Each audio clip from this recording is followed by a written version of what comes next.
Serious, when did you realize you were being manipulated by someone you trusted? I noticed that every time I brought up something that bothered me in the relationship, I somehow ended up apologizing for something. That is an amazingly concise way of accurately describing my previous marriage. When I started realizing that I was feeling like I was constantly walking on eggshells, I never knew which version of my friend I'd get when we saw each other or when we hung out. I also just completely stopped disagreeing with them because I didn't want to hear them tell me how wrong I was if we didn't share the same viewpoint. Then you just stop talking completely out of fear of starting another argument. So you just sit in silence.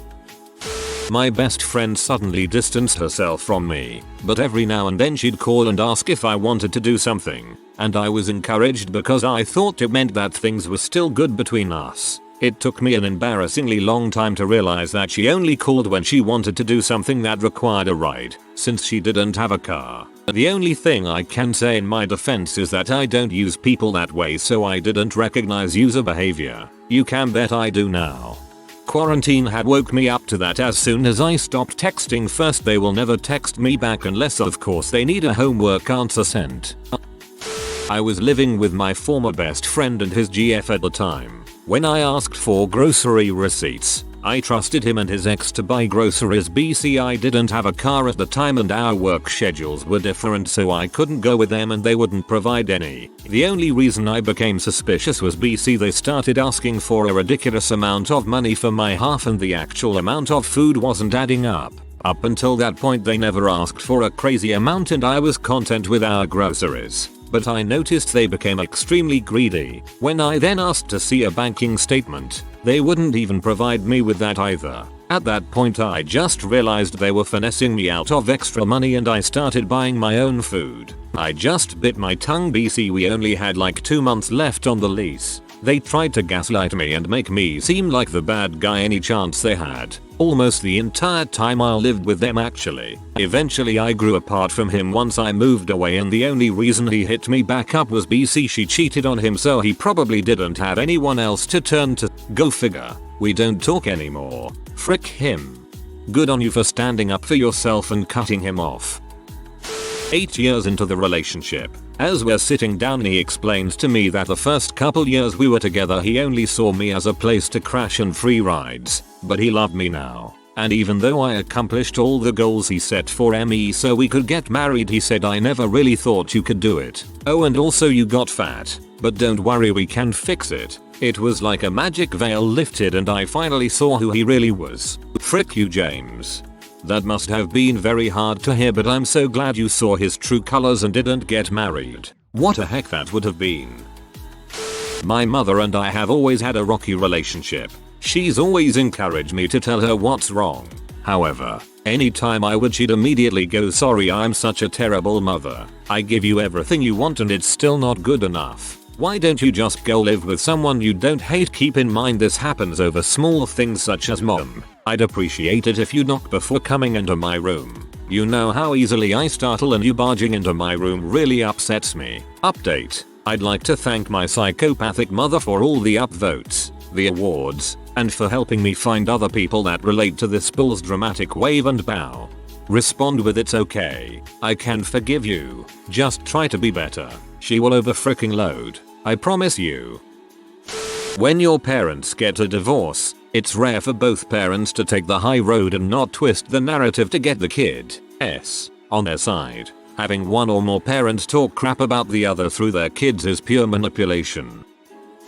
She always managed to make me do things I didn't really want to do, but the last straw was when she decided I had to stop being friends with 2 mates of mine over something stupid that offended her. I cut her off over that and she then proceeded to act derisively. You'll come back. Then badmouthed me and then begged me to take her back. 10 years later I am still friends with those 2 guys and she's still out of my life. When literally every time me and my mom talked she played the victim. I was trying to help her raise me, ask me about my grades and stuff. For her I just existed. She wasn't responsible at all. I grew up watching her play the victim to others, and I was always on her side. Cause she's my mom, you know. Also I never really understood what was going on. I started getting older and older, and seeing crap after crap she did. I understood what she did to my father, to my stepdad, to my sister, to her friends. Probably I'd be the next one who she would use and throw away. I talked to her, and you know the result. The victim. Nothing, it's her fault. The last time we talked, I was expecting the victim card. When she started speaking, I already knew what was going to happen. I didn't even said a word. I just agreed with her, and the next day I moved out. I'm not wasting my time. It was the last day before quarantine. I remember it as if it was yesterday. Friday night. Saturday morning I was packing my stuff. They played victim every argument, caught them in lies all the time, talked behind my back, tried to make me feel the same way they did about everything, stole from me, ghosted me every so often, and hearing the same thing about them from other people. After 16 years of marriage I realized my now ex was manipulating me. I would work and take care of the house, and if I asked him to do something like get a job or clean up, he would stage a mental breakdown and make me feel bad for asking him for help. He would play up a horrible childhood or PTSD from the military to make me feel like I need to take care of him. Then would play on his computer all day and smoke weed while I worked. Found out that a lot of his horrible childhood stories were made up and that he never made it through basic training in the military. I am happily with someone now, but still catch myself cringing when he does things like cook or clean, thinking that he is going to yell at me for being lazy. Meanwhile he loves me and is just doing things to take care of me. I'm working on deprogramming myself. Sounds eerily familiar. My parents used to force me to excel in everything so that I would give them a life where they wouldn't have to work for anything, expecting me to provide them everything. Took me until after the engagement to realize that my cheating ex-fiancé was trying to browbeat me into submission. Anyhow, I quickly recognized emotional blackmail and manipulation from my mill after getting married to a different girl years later due to that experience. I called her out on it. She doesn't like that. But since my wife and sister-in-law and brother-in-law also recognize it, they've got my back. When I was about 12 I noticed that my younger sister had the hardest time walking in a straight line. We'd be walking along the sidewalk and she'd constantly veer into me. I finally got frustrated once and told her to pay more attention. That she probably didn't realize it, but she was crowding into me all the time. She said I wondered when you'd notice. She'd been doing it on purpose. Come to find out, she was doing lots of little things on purpose, like asking me to get her a drink when I was heading into the kitchen for something else, just to see if I'd do it. I know it sounds inconsequential, but this realization had a huge impact on me. I'd enjoy doing nice things for people I love, because why wouldn't I? But suddenly I realized they might not be extending the same thought and care to me. It had never occurred to me to ask people for things just to see if they'd get them, or herd them around just to see what they would do. It had never occurred to me to play mind games with people, or that people could be playing mind games with me. I never said anything to her about it after that, but it broke something important in our relationship, and it added some difficulty for me in trusting other people and their motives. It still bugs me thinking about it now, and it's been over 20 years. When my sister became ill, and our mother kept pushing me to call your sister, she's sickened because I am generally a nice person, I did. And when I began to wonder, the time I was admitted to the hospital for a bad MRSA infection, or when I was dealing with all kinds of medical trauma prior to the MRSA, I never got a call from my sister. Did our mother ever say the same to her? You should ask. Then at least you'll know whether your mom is in butthole or your sister is. When I was 27 I started taking my anxiety and depression seriously and began seeing a therapist. It wasn't until then that I realized, looking back all these years, that so many people had been manipulating me and or taking advantage of me, and I just had neither the self-esteem nor the mental clarity to see it. Ditto. I had an atrocious childhood, and anytime I opened up to anyone, they would downplay everything. They weren't there, they didn't know, but they were sure it wasn't that bad, or I'm sure your parents did their best, etc. It wasn't until I went to therapy did I slowly realize that yes, it was really bad. When every single small conversation became a mental war, trying to combat and fight off every lie and figure out what's the truth, what's a lie and what is not even being said. When I first started spending weekends with my dad, I realized my mom was manipulating not only me but also her entire side of my family and my stepdad, saying he was an alcoholic, abusive deadbeat, where in reality he was an amazing person to be around. Let's say that a good portion of the family started cutting contact with her. I can totally relate to this. I worked at a friend's shop for a while and had to travel out of town on payday. I asked him to deposit my paycheck into the bank for me, so I'd have travel money. He said he did it, but when I looked for it, it wasn't there. Days passed and he sent me a photo of himself at the bank with money, saying okay, it's done, with no apology about lying prior to that. I started watching everything he did after that and realized he was a pathological liar and had lied to me and everyone else from the start of our friendship. I never trusted him again. I almost hate people more for waiting so long to do something. You either do something or you don't. But leave me hanging for so long and try acting sorry about it.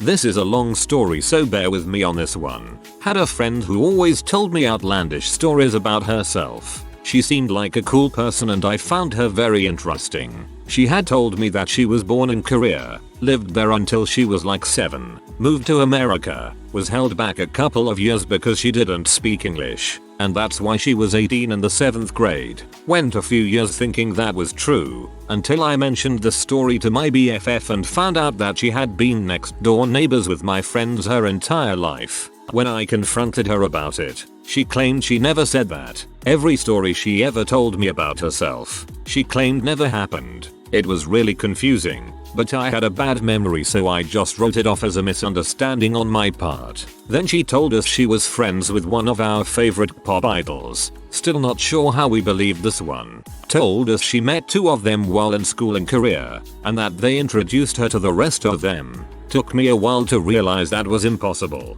seeing as she had told us she never lived in Korea. Started noticing more inconsistencies with many of her stories and that everyone who knew her had a different version of who she was. That's when I started to realize that she lied to everyone throughout our entire friendship. I don't know what's worse, the fact that she tricked multiple people into believing all of her lies, or the fact that I'm one of the only people that picked up on it. I don't think I even fully realized it was manipulation yet per se, but I remember looking up the definition of an anxiety attack on a whim, only to find it painfully relatable, and recognized I was having anxiety attacks every time that specific person even interacted with me. I asked some other friends for advice, and then when my manipulator learned I was talking to other people, they got nasty with me about it and called it one-sided. Yeah, I started recognizing the problem around then.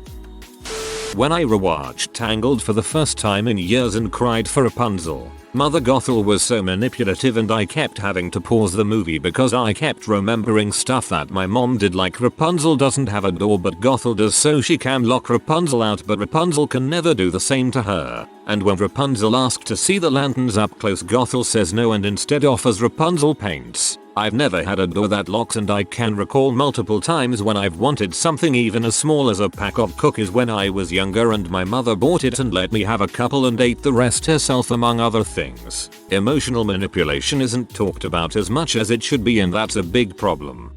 I personally think Mother Gothel is one of the most evil of the Disney villains because it is 100% possible. When I checked my bank account and my house deposit were significantly diminished by now ex-husband, then the large transactions using my account at cafes and restaurants was kind of a sign something was up. Money is just money. His loss. My cousin stole $2.3 million from his parents and our grandparents. He was their financial advisor. Grandparents sold their house and moved in with my other uncle, and his parents are gonna have to work into their 60s. They're in their early 50s and were going to retire last year, which is how they found out about it.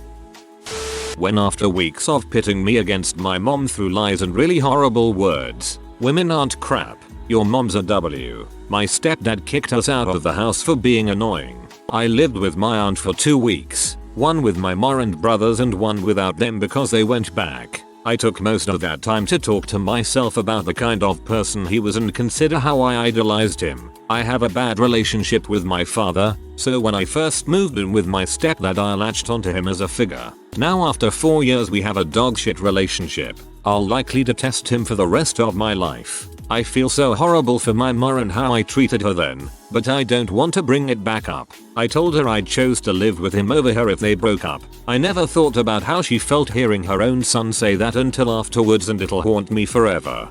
It may haunt you, and her, less if you talk to her about it. It sounds like there could be some healing to be had there if you talk things out together. Grain of salt and all that. I don't know your full circumstances. It's just worth consideration that she might really appreciate your support in telling her.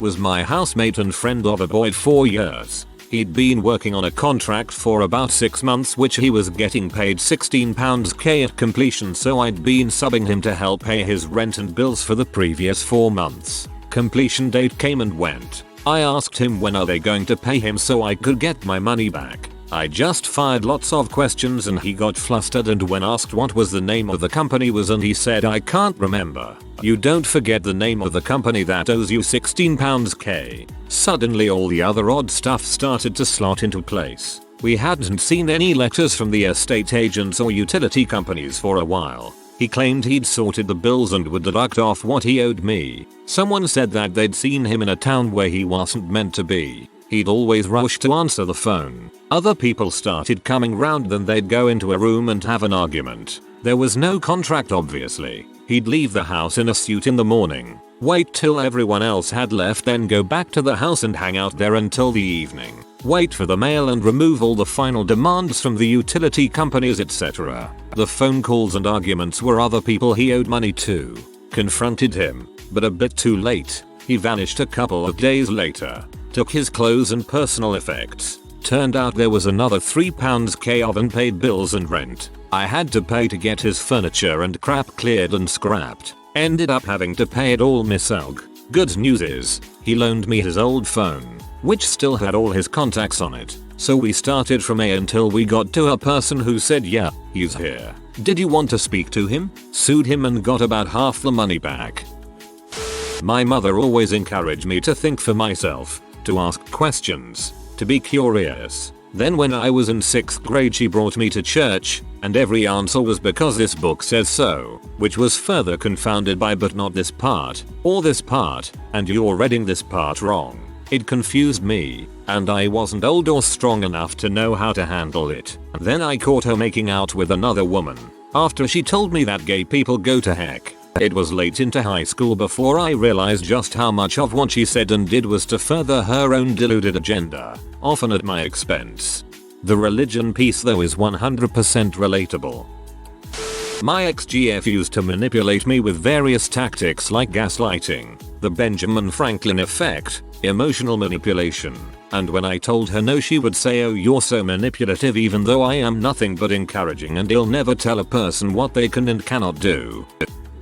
I'm kinda ashamed to say I didn't realize that my best friend was a total shitbag of a person. She bullied and harassed her siblings for anything and everything and forced me to tell her my phone password so she could text her boyfriend when she got her own phone taken away. She tried to distance me from my other friend at the time and it almost worked. The last straw was when her and her terrible friends went through my phone and texted another friend of hers and said I liked him at her birthday party.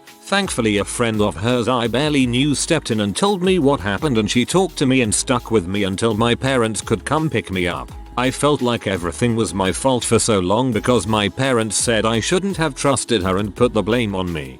Don't be ashamed. At least you realized and you got away from that person. Your life is probably better without her. When I called her out on manipulative behavior and she said I don't do that to you. I could if I wanted to, but I wouldn't. If she'd never manipulated me, or anyone else, how was she so sure she could? I once had a groomer. I called the police on his butt when he accidentally showed CP on one of our disc gaming sessions. He shared the screen, not the game, and when he clicked off the game there was a bit of CP. Not a lot, but still disgusting and vile. That wasn't accidental. That's a grooming technique, testing the waters and desensitizing you to the CP.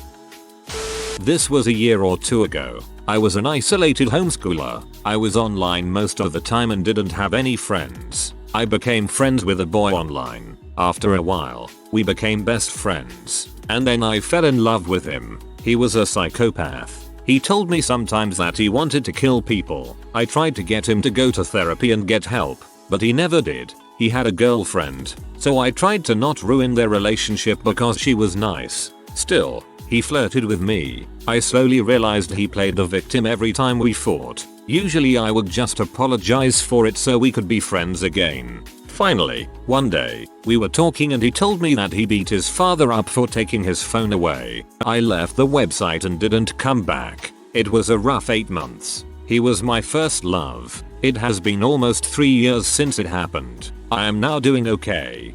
Should have gotten to know him and gotten feds on his butt. I won't say I want him to burn in heck, but you get the point. I was crying on the floor, 16 years old, because my dad and I had just finished fighting and screaming again. I had lost it. Can't remember what about, but he riled me up so bad that I screamed "You're freaking dong" and he just laughed and walked away. That wasn't the manipulation. He was just a dong, nothing manipulative about it. But then my mom came in and says crap like, "Don't worry, when you guys are all out of high school I'll divorce him." At the time that seemed like yeah okay, frick him. Now as an adult I see a parent who didn't want to be with the other one, for good reasons, but couldn't pull the trigger cause people in town and church would talk. She would say crap like that all the time, trying to make it seem like she was just as stuck as us, and she wasn't. Could have left whenever and taken us with her. We had a church community, we had friends, we would have made it, but nah, that would have been uncomfortable, so she'll just wait until we're gone and she can go do whatever she wants. I understand why you might well feel that way. At the same time, your mother's reaction is very typical of someone in an abusive relationship. Speaking from experience, therapy can be a fantastic way to unpack this kind of thing. That's a lot of crap to be in your shoulders.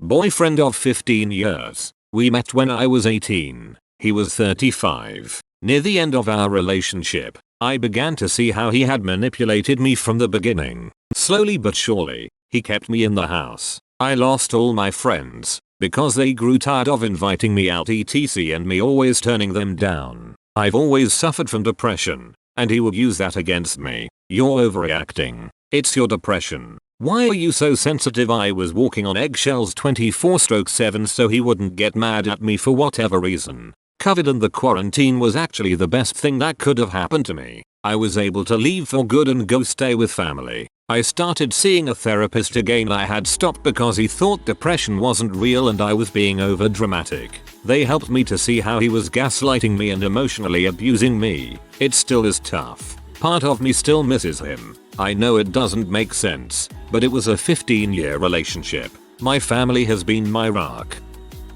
Realize? When he and his wife stole $15,000 from my company, the manipulation had been going on much longer than that. In retrospect, it feels like having been groomed for financial abuse. I did let myself always manipulated because I needed the love and appreciation from someone. Since I didn't need any of this from anyone, I am free. Sometimes man is first free when he lost everything.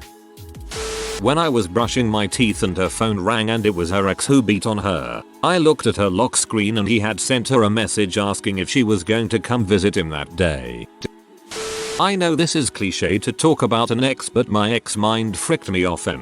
One particular instance, he was an amateur photographer and because he was about to marry me had promised to not ever do nude shots of people. It was a weird conversation because he was the one that brought it up. I remember saying, "Well, you are a photographer, so I mean, if you ever did boudoir for a lady, let's just make sure to talk about it prior." I trusted this dude more than anyone. He was very set on honoring his wife and it is what gave me confidence to be his wife. He is 6 feet 5 inches and at the time was gorgeous, but I knew what we had so other women never bothered me. Anyway, cut to a year later when I'm looking at his recent shots and come across nudes of the girl I was told not to worry about. They were somewhat professional, but I was pee. We never talked about it. I felt stupid too because we were married and somehow I had no idea this shoot happened. So I spoke to him about it and brought it up and he was like, "Oh, I was pressured into doing this. It was uncomfortable to me, etc. Again, stupidly trusted this guy. He apologized and I left it there. I also reached out to the girl at the same time asking about when they did this shoot, and you know what she does? Texts him, "Should I lie to her about it?" The short version of what happened next. Come to find out he planned the shootout, and as I got details from a few people telling me what they told him about this shoot, I will bring it up to him. He told me about 3 different stories. Then we split up after 3.5 years together for a million other reasons, and a few short months later, guess who he moved in with? Yup, and I felt like an idiot. Really messed me up for a while after. Trusting isn't stupid. There should be trust in a relationship, particularly marriage. What is stupid was his violation of your trust. His loss, not yours. If you are new to the channel, you can subscribe. I publish new videos every day. Until then, check another video.